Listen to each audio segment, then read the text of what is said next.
everybody, it's Michelle LaVore and Devin LaVore coming at you. And again, just wanted to give a huge thank you for those who continue to support us.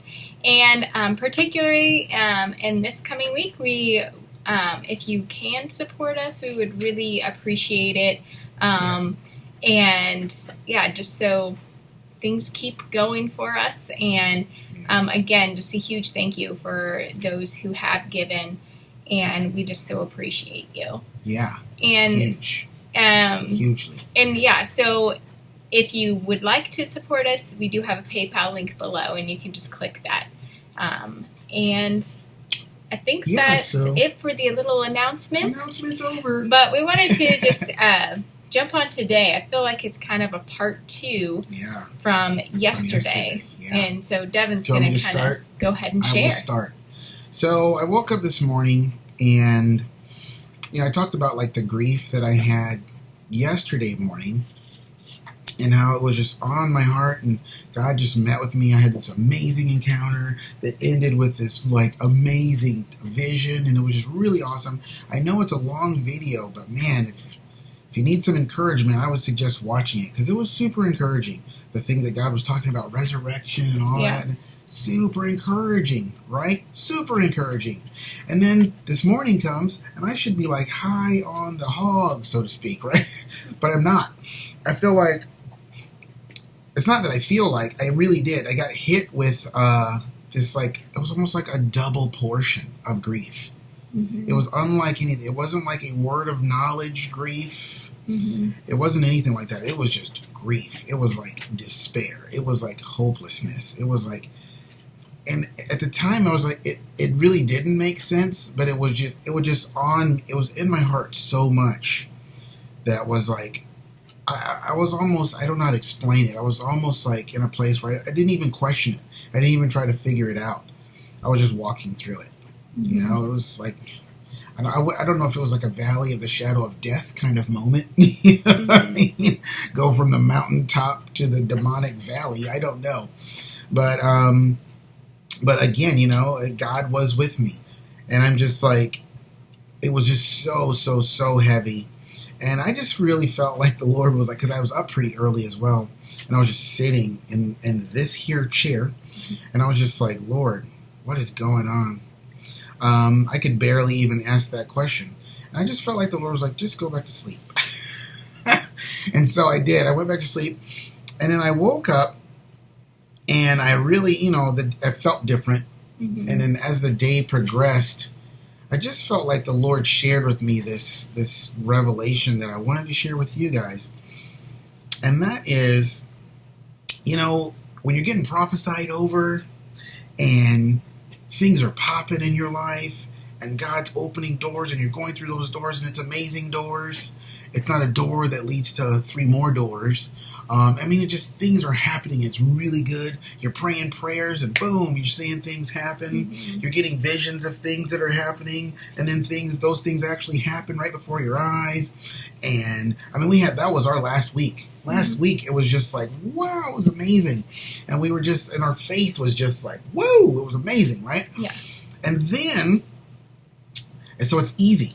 It's easy to have faith during a time like that. It's just easy. Mm-hmm. It's like slicing hot bread. Mm-hmm. It's just easy. And then when was the Lord talking to me about the glory of God? Was that on the 9th? That was on the 9th. I was on the 9th. So January 9th, I woke up and I felt nothing. Yeah. I really did. I felt nothing, and I was just like, oh man, is this a Sabbath thing or what's going on here? But it was that morning that God, all day, He was speaking to me about the glory of God. Yeah. Now, this is the funny part. Think about it. God's speaking to me about the glory of God, His glory. And He specifically directed me to, when Solomon was dedicating the temple, a very, very common example for when you're talking about the glory of God, right? Mm-hmm. And it was just like, wow, some of the stuff that was being shared was amazing, but there was no feeling to it whatsoever. Yeah. No feeling at all. And God, it was almost like I'm here with you. Do you believe that? continue to walk in faith. I'm here. You don't have to have a feeling and, the fireworks display and like, this is amazing. Woo! Yeah, God is with me. Now I know. Therefore, I have faith. And it's like, well, that's easy. What about when you don't feel anything? Mm-hmm. Do you still have faith? I'm speaking to you about the glory, and my glory is going to come down upon your family and just crazy, amazing things that God was talking about. Particularly in reference to our house we're believing for, that God's going to move us into, and all the glory is just going to come down on it, and how even my 5-year-old and my 8-year-old have both had separate visions about that. This has been awesome. And God's like, I was feeling nothing. Yeah. I was feeling nothing, and the problem was, in the midst of that, I'm feeling nothing, so I've got no no glory goosebumps to validate what I'm hearing from the Lord, or, I feel the Spirit. Woo! Of course, a lot of times you guys have actually seen that happen to me on videos, if you've been around long enough. Nothing. Yeah. I wasn't feeling anything, but it was clearly the Lord speaking. Mm-hmm. Now I'm like, okay. I was like, yeah, I believe that. Absolutely. But it exposed something in me, because I was talking about it that day, and what was it, yesterday, actually. I think we discussed it on the January 10th. We discussed it, where it's like, man, you think you're over something until it gets exposed, and you realize, wow, I really do still, there is a comfort and a dependence that can easily creep in of, I need a feeling to validate my faith. And it's like, nope, you don't. Yeah. You just need, did you hear from the Lord? Yes, I did. That's all you need right there. Mm-hmm. That's all you need. Did you want to say something? I completely agree with that. It's like, and I think that's really the kind of faith that Jesus himself walked in. It wasn't, he wasn't emotion-based. Yes, he was moved with compassion towards people, but he had a great depth of emotion. Yeah, he had a great depth of emotion, but it wasn't the emotion that was making his faith real or not. Mm-hmm. Well, and that it exposes an insecurity in myself that says, oh, there's still a little leaven in the bread. Yeah. There's still a little dependency on a feeling. It's like, no, either you've heard from the Lord or not. Did you? I was like, yes, that's it. That's good, you know? And then, so then on the 10th, I have that experience of yesterday with the grief, and it's just like, oh, man. And it's almost like, there's this movie that Bruce Lee, a really famous martial artist. If you don't know who Bruce Lee is, you really have been living under a rock. But anyway, do you know who Bruce Lee is? Yes. Okay, yes. Just saying. But maybe you're in another country that doesn't have Bruce Lee. Okay, if you're an American and you don't know I'm just kidding. Anyway, there's this movie that this famous martial artist named Bruce Lee made. It's called Enter the Dragon, or Game of Death. I can't remember which one it was. But in one of it's like he had to go up these levels in this like temple-like structure, and on each level was an even greater adversary that he had to fight. It was almost like a video game until he got up to the very top. And he had to fight like the master. And I think it was like Kareem Abdul-Jabbar. He's like 7 foot.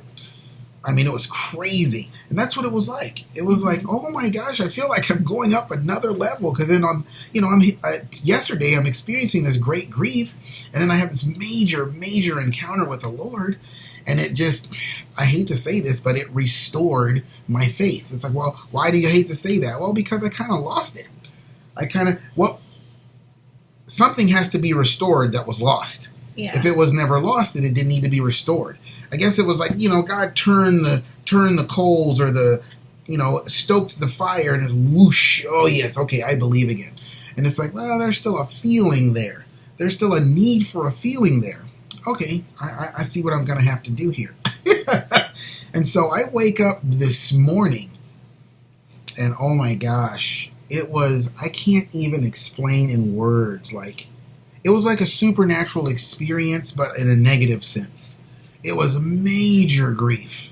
Major, like, insurmountable, I can't overcome this type of grief. And it was just like, I was telling my kids this morning, I was like, an orange is protected by the rind. Mm-hmm. So you can squeeze it and mess with it, because kids do that all the time with oranges. But if you peel back the layers, and you peel back that protective layer, and then you squeeze the orange, what happens? And my kids were like, oh, it just gets crushed and the juice falls out. And I'm like, I really feel, no, because I was just being really real with my kids this morning. I try to do that. And I was like, I feel like that's where my heart's at right now. And I just randomly started weeping in front of my kids. I don't know that my kids have seen me cry, but maybe twice in their lives. And I'm just weeping, and I'm just like, I just feel like that's what's going on. I feel so raw, so exposed, so vulnerable, and I feel like I'm being squeezed and just juice is coming out. And the Lord was like, and so it's like, when things are going really, really awesome, do you believe? Well, of course you do, because that's easy. Yeah. What if you don't feel anything? Do you still believe? And it's like, well, yeah, I think I can, you know? And it's like, well, what if you're getting hit with a sense of grief of like your brother Lazarus died type of grief, you know? Jesus died type of grief, you know? And it's like, do you still have faith? Well, yeah, I guess I do. You know, it was really, really difficult. And it's like, but it's like, it went to a whole nother level this morning, a whole nother level. And it's almost like God was still like, do you still believe? You know what I mean? It was like, can you still have faith in the valley of the shadow of the deepest, darkest kind of death? Yeah. Like where you see no light and you feel, it's a darkness that is felt. Yeah. It's like, do you still believe? And it's like, it was just really tough. And so I was just like, yes. And now how did I prove that? How did I prove? Because in the midst of that valley of the shadow of death, there God is with me, speaking things to me. Luke 24:49. I will send upon you what my Father promised. You know, what were some of the other ones? Let me pull them up. Because God began giving me this message called God will send. And I'm just like, Lord, even here in this horrible, horrible nastiness, here you are speaking to me very clearly, and I can hear you. And there is a raging storm going on in here. But here you are speaking, and it is as clear as me talking to you right now. Yeah. And that's how clear the communication was. Yeah. It was just that clear. I was like, wow. So there was a glimmer of light. There was a glimmer of hope. It was like Jesus coming on the water, walking on the water. It's like they're struggling. They're tired from self-effort of rowing this boat, and the wind's against them. And they're just like, and then here comes this ghost. This freaky supernatural thing is happening to them now. It's like their whole world turned upside down. But it's like, oh, it's the Lord. You know, and I've been getting the 1107 quite a bit. Yeah. And it was like, and what does that mean? It means that it refers to Genesis, for us, it refers to Genesis 11:7. It's like the Lord sent confusion. And it's like you got that dream about that tornado, and you woke up and you're freaked out, and the Lord was like, don't worry, it's me. Yeah. You know, and I feel like that's what's been going on these past 4 days. Each level has been like a level of faith. Yeah. Or just these past several days, actually, since January started. But I feel like today, even this morning, was the Lord stirring stuff up. And he was clearly just giving me this message called God will send. And he was reminding me of Luke 24:49, Psalm 21:3, about that he sends good things to meet you, blessings to meet you. And we read all of Psalm 107. And like really the main part of that just gets repeated over and over is it's like they cried out to the Lord and he answered them and delivered them from their distress. Yeah, in their distress they cried out to the Lord. And then also there was actually on Bible Gateway, the verse of the day was Psalm 118. I think it was 5 through 6 or something like that, which talked about in my distress, you know, like God comes and like delivers. And so it was just like, wow, that's what he's talking about. Yeah. Because I was in the valley of distress this morning. I was deep in distress. I mean, it was just, I can't explain it. It was just so heavy. You know, I said in our video yesterday, I felt like there was an anvil attached. I felt like the ship that's attached to an anchor, that's what was on my heart this morning. The whole ship was on my, I mean, it was impossible weight. Yeah. And it was like, God was like, you still going to believe me? Well, and you were also, God reminded you of Matthew 11:28 this morning. Oh, right. See, so I went that was the end of it all. Yeah. At the end, I saw this Matthew 11:28, and it was almost like the pressure released. Yeah. It was like God put the negatives on me. It's like when you're weightlifting, you do these things called negatives sometimes, where you put as much weight as you possibly can. You're not trying to bench the weight or anything. You get your spotter. He's going to lift it off the bar, and you're just going to hold it up. Yeah. To see how long you can hold it up. And it does a different kind of thing to your muscles that just pressing it just won't do. Yeah. And you just get to this point where like, I can't take it anymore. Okay, get it off me. I'm going to crush myself. You know what I mean? Yeah. And so they take it off, and it really does actually help you. I feel like that's what today was. This morning was like negatives. And so when I saw the 11:28, God was like, come to me. Yeah. And I will give you rest, and I will, and but it really is all these verses that we got. Go ahead, you can read them. Yeah. Yeah, so then there's John 11:41 through 44, Isaiah 45 through 19, or 45 verse 19. Well, John 11:41 through 44 is the resurrection of Lazarus. Mm-hmm. And then the Isaiah 45 verse 19 has to do with like, I didn't have you come seek me for nothing. I will reward you. For no reward. And then we went to Psalm 121. We read all of this stuff. All about, where does your help come from? He comes from the Lord, the maker of heaven and earth. He's our keeper. He's like, hey, I'm reminding you, I've made heaven and earth, Mm-hmm. And then Psalm 29. And it really, that whole psalm is talking about the voice of the Lord and just the power of the Lord in his spoken word. Yeah. And it's kind of funny because in a way, when you are doing like a negative or something, the person who's your spotter or your coach, they're going to be encouraging you. Mm-hmm. And it's almost like, here's all these verses where come it's on, like, man, 5 more seconds. Just 5 more seconds. Yeah. And all right, now like, 5 more. Just give me 5 more. Yeah. And it's like, here's God as your coach going, yeah. Remember, okay, Luke 24:49, come on, and just kind of cheering you on in that to be able to withstand that weight that was upon you. That pressure, yeah, because God doesn't train you for something you're not going to encounter.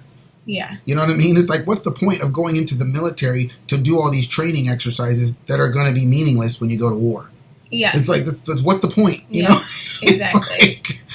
And one thing I didn't share from this message that God was giving me this morning, and you have to understand, God was giving me all of this in the midst of all that stormy craziness of grief. It was like a double portion. It was like a quadruple portion of grief. Yeah. I had never experienced anything like it before in my life. Mm-hmm. I mean, it was crazy.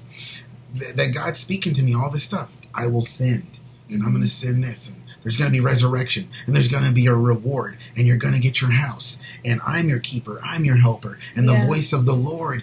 Let me tell you about the voice of the Lord. And it's the voice of the Lord that's speaking to your heart right now, Devin. It's like, and it was like, did I have faith in that moment? Well, yes, I did. Why?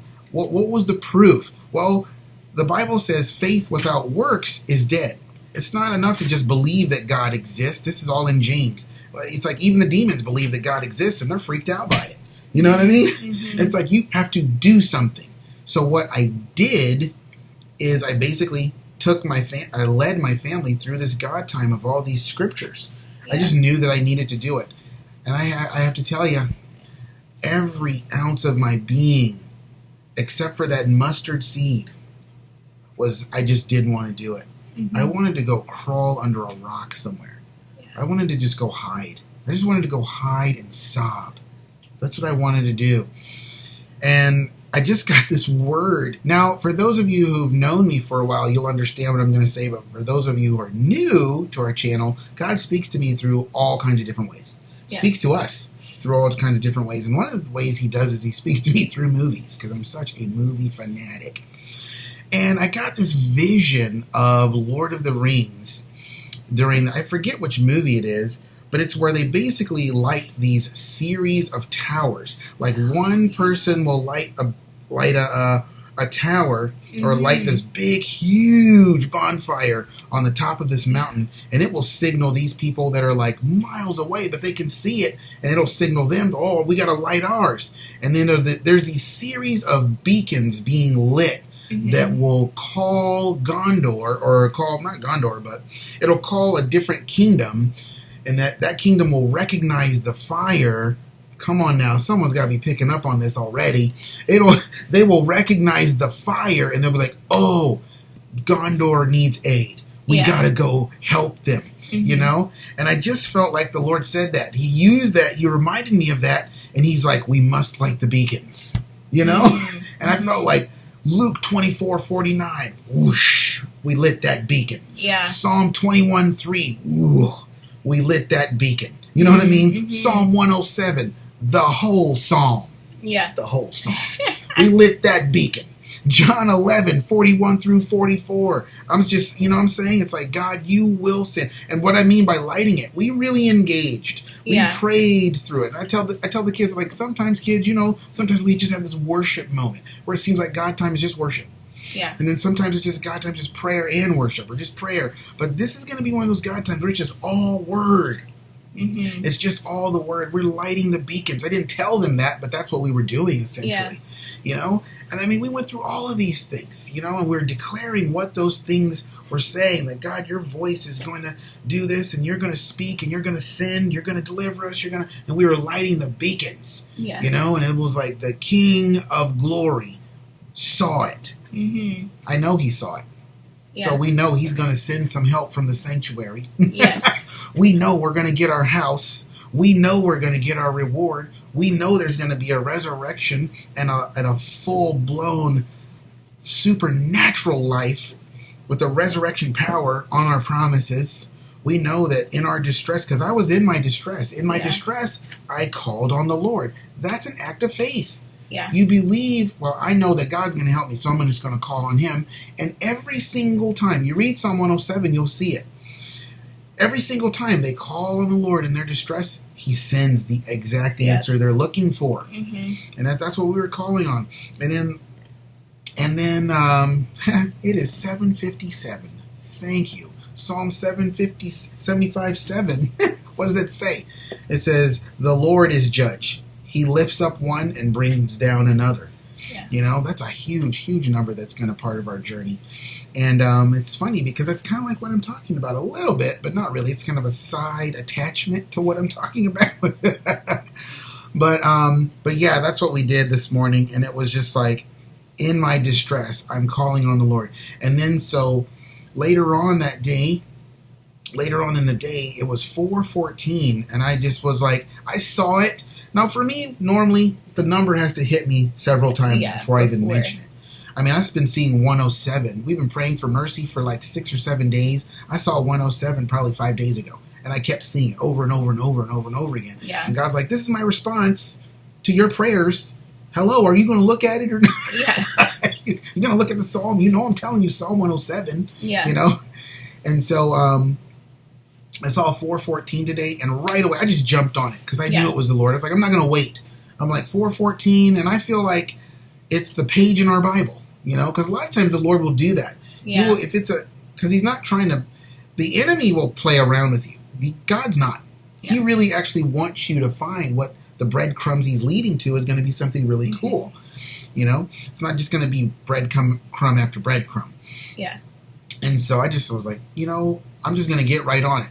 And do you want to talk about it? Because I think this is where you come in. Yeah, so basically, page 414 in our Bible, it's really the story of Hannah. It's on that whole page. And so that's found in 1 Samuel chapter 1, if you want to read it. And I was just like, wow, here Hannah is just, and she is in distress. You know, and she is going before the Lord in her distress. I didn't even know what the 4:14 meant, but I knew, like, hey, remember? Look at 4:14 in your Bible. Watch this. And I was like, okay. Yeah. I have no idea. I had no idea what we were going to find. And it was something, I think there were a few key verses that were sticking out. And it was just like, you know, here's Hannah. It was something that brought her, basically, it said embarrassment and in distress. I think. Yeah. Here, let's look We it up. can read it. Yeah, let's We read can it. read. Let's go to page 414 in the. Oh, do you have it already? I don't know if I have it. There we go. But 414. it's actually in verse. Okay, this is what it said. Verse 6. Which is it actually says, on page 413. yeah, but it said this, and what was it? It was that the Lord had not given her children, Yeah. and so, and of course, Peninnah, she was just constantly like provoking her to just feel bad about it, and so it said this embarrassed and grieved Hannah, and there it was this grief, and it's like because God had left her childless. And it was year after year, you know, that they went to the house of the Lord, and she just was in grief. So she lived with this grief year after year. And it's like, so, and it said she would weep and she would not eat. Like, that's the kind of grief she was experiencing. And that really was what I was experiencing this morning. Mm-hmm. So even the prophetic number that God used to direct me to this story of this lady and her grief and then getting her promise. And 414, she gets the promise. She's like, go in peace and all that. All of this is on page 414. Yeah. Even after she gets to the point where she weans Samuel. Yeah. All of that's on page 414. Yeah. And so verse 10 also really stuck out because it's like, and Hannah was in distress of soul, praying to the Lord and weeping bitterly. And it was just like, wow. That's been my last 2 days. That's been your last 2 days. It really has. And it's like, and she's praying. I can weep right now. I'm not kidding. She's like, O Lord of hosts, if you will indeed look on the affliction of your handmaid and earnestly remember and not forget your handmaid, but will give me a son, I will give him to the Lord all his life. And she continues to pray. And then she's just begging. Yeah, she's basically begging. She's know. just Psalm 62 verse 8, pour out your heart before the Lord. She is just dumping it out. Yeah. She's dumping out. She's like, yes. You know what I'm saying? Yeah. Is there any more left? Yeah. And then, so verse 17, it says, then Eli said, go in peace, and may the God of Israel grant your petition which you have asked of him. Number 17, the number of overcoming and victory. Mm-hmm. And so awesome. It says, Hannah said, let your handmaid find grace in your sight. So she went her way and ate, her countenance no longer sad. And the family rose early the next morning, worshipped before the Lord, and returned to their home in Ramah. And then verse 20 is like Hannah became pregnant, and she had Samuel, which means heard of God. And so it's like there's the fulfillment of her promise. Yeah.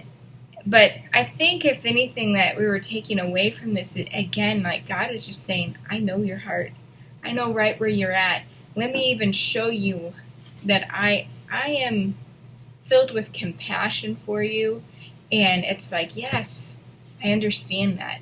Here's the story of Hannah, who once again, her husband like really, really loved her.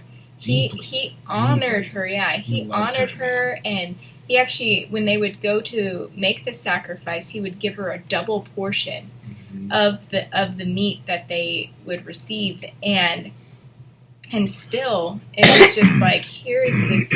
It's like she is blessed in every area, but there's the one thing that she really, really wants and desires, which is to have children. And so that one area that she wanted the most, she didn't have. Yeah. And that sounds familiar. Yeah. And so I just felt like God just like, I see you, Yeah, it's like we feel blessed in like all these areas of our life, but there's one area that it's just like, Lord, please come in and bring breakthrough. And it's just like, that is, our heart's cry. And it's like the distress that that we have been feeling. And it's just like, all right, God's like, yeah, I hear you, and I will answer. I think that was just such a key part of what we read, like in the Psalm 107. It's like they cried out to the Lord, and He answered. Yeah. And it's like, all right, Lord, you are going to answer, and so we're going to rest in that. We're going to, and that's really what she rested in. It was like, all right, I am confident. She found peace knowing that the Lord, He is, she was going to receive the promise. Yeah. So. Yeah, and so in the midst of all that, that's what God was doing. He was saying, I will send. Yeah. Because I'm your keeper, and it's my voice that's going to do it, and I will reward you. And He's giving me all this stuff. While I feel like my heart is just... So it's like, okay, yeah, Devin, we peeled back the rind of your heart, and I'm squeezing it. Remember, 11:07. I'm doing this. I'm squeezing, and look what's dripping on my hands. It's the faith that's in the heart of my son. Yeah. It's just dripping all over. And it's like, ooh, I'm going to eat that. Mm-hmm. That's kind of a gruesome picture. But so I'm just saying, like, that's what came out. Yeah, and in a way, it's a lot like even with Abraham. I feel like God really squeezed him. He actually already had received the promise. You mean in Genesis 22? Yeah. With Isaac? Yeah. It's like, yes, he had the promise, but even that wasn't the fullness of the promise. Yeah. And it's like, God's like, okay, Abraham, I'm going to squeeze your heart. How much good juices can I get out? How much faith is in you? And it's like, oh, look at it, just oozing. Because Abraham had to have had grief. Oh, sure. In what God had asked him to do. In his heart, Isaac was already dead. Yeah. Because by faith, he knew, I was like, I'm going to have to do this. I'm not going to deny God whatever it is that He wants from me. Yeah. And so in a way, it's very similar to that, because here God is saying, hey, let me squeeze your heart. Yeah. It was being squozed. I had to put a messed up word in there, just to keep it humorous a little bit.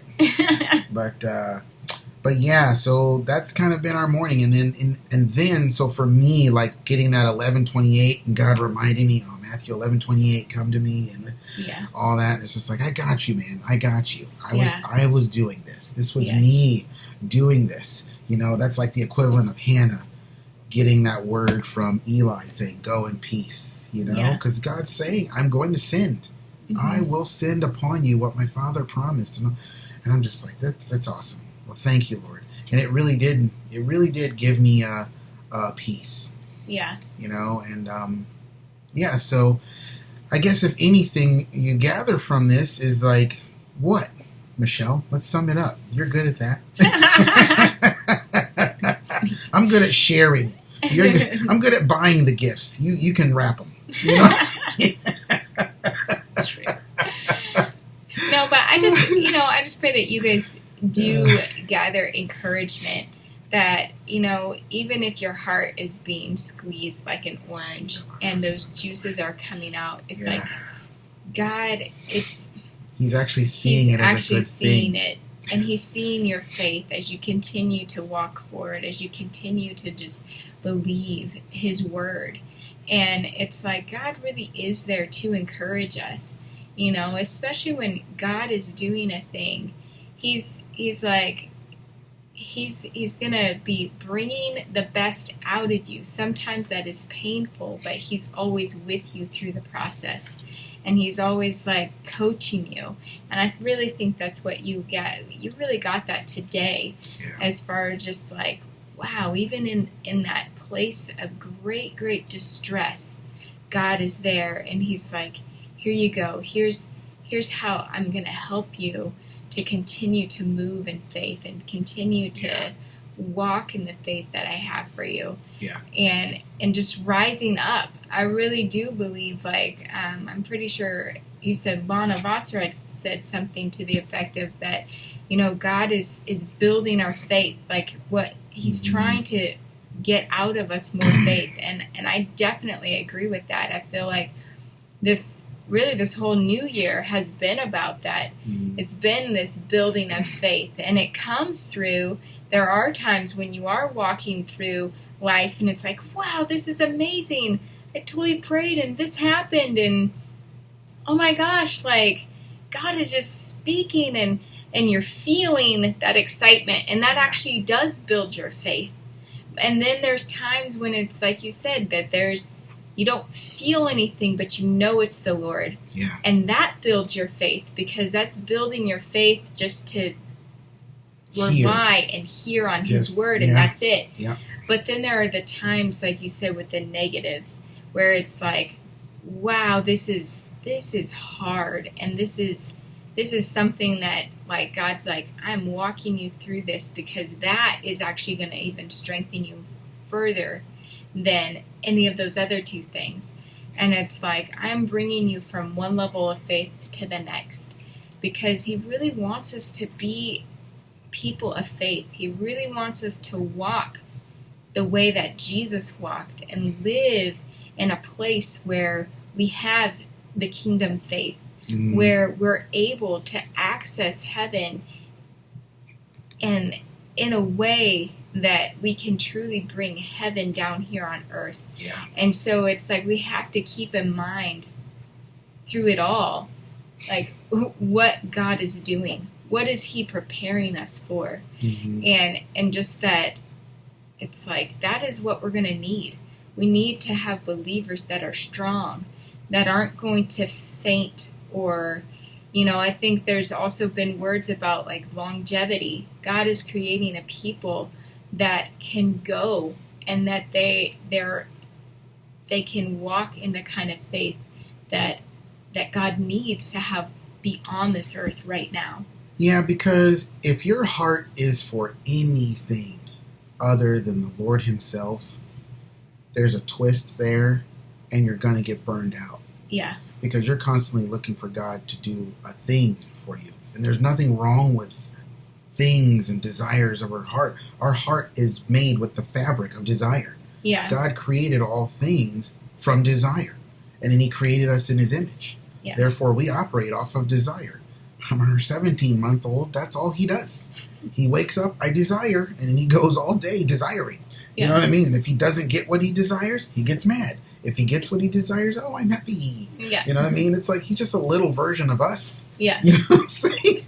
But we're also made in the image of God. So it's like when God gets what He wants, He's happy. When He doesn't get what He wants, He handles it with patience and composure and all that stuff. But then at the same time, we know how He handles the rebellious. He doesn't like it. And He'll swallow you up. You know what I'm saying? But yeah, so that's just what it seems like. God is just like, I'm trying to build up a people of great faith. And that honestly has been just a prayer for our family. I mean, I think it gets prayed all the time.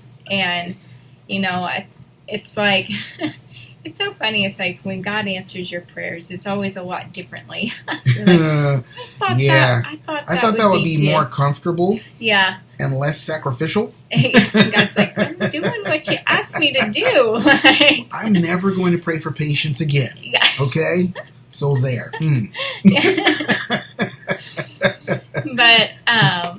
But yeah, so we just, I just pray that you guys experience just the heart of God. And I just, I think today too, it was just this, there's just a measure, even last night when we were praying, there's just, I just really felt like God has such a compassionate heart, and it was true. So much of the time in the New Testament, you see where it says like Jesus was moved with compassion, and I just feel like that is something that even with the body of believers, those that have been contending for so long for promises and who continue to believe no matter what is going on around them, that his heart has been stirred to be moved with compassion.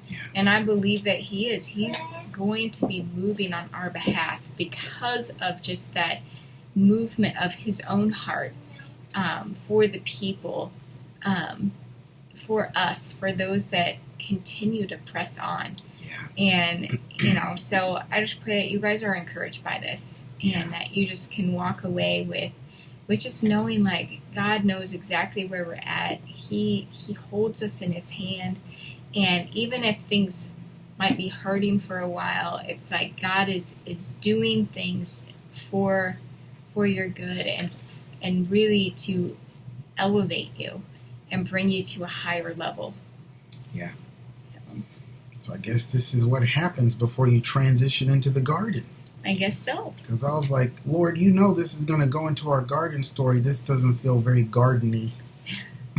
I'm not feeling the fruits. You did feel like an orange. Yeah, I felt squeezed. The one little fruit I had, you squeezed to death. Like, what's up with that? I needed those juices. You know what I'm saying?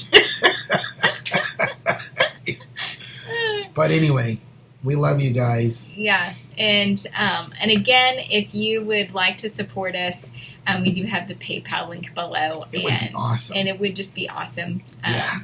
And so until next time, guys, we will see you later. Love you guys. Bye. Bye-bye.